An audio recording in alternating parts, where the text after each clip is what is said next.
ملک الموت کو 2 مرتبہ رحم آیا۔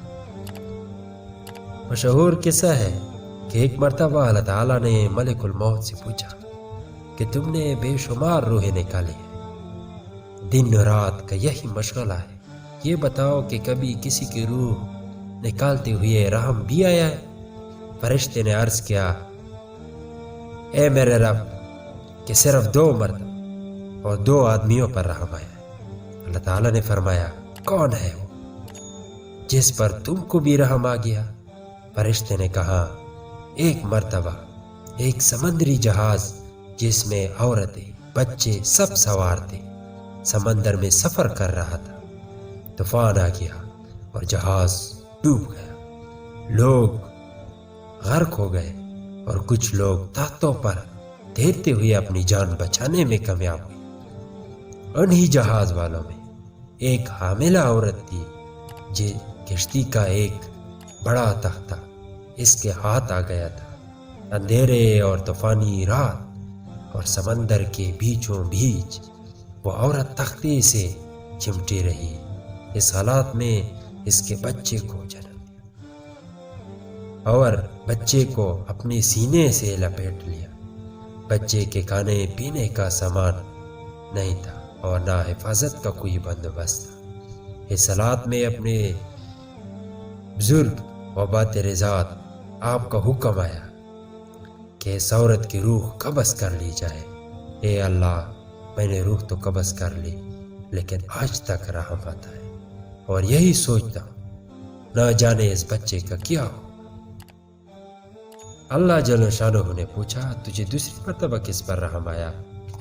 ملک الموت نے عرض کیا کہ شداد نامی آپ کا ایک نافرمان بندہ تھا جسے آپ نے بادشاہت اور مال و دولت کی روانی عطا فرمائی۔ اس نے کہا کہ میں دنیا میں جنت بناؤں گا۔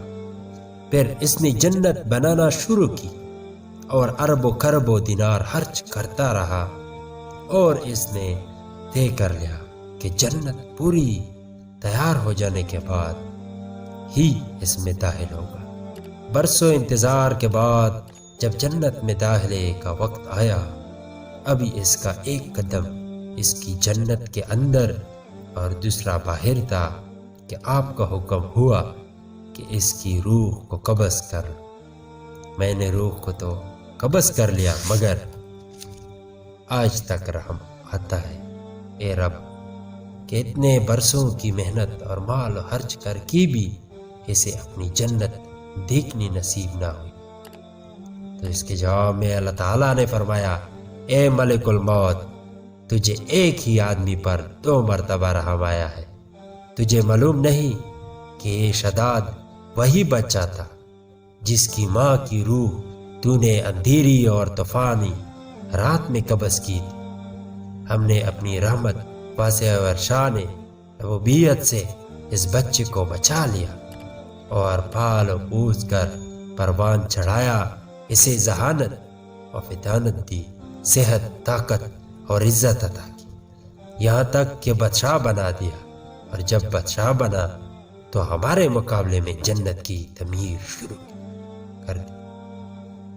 اس وجہ سے میں نے آپ کو حکم دیا تھا کہ اس کی جنت میں داخل ہونے سے پہلے ہی اس کی روح قبض کر لی جائے۔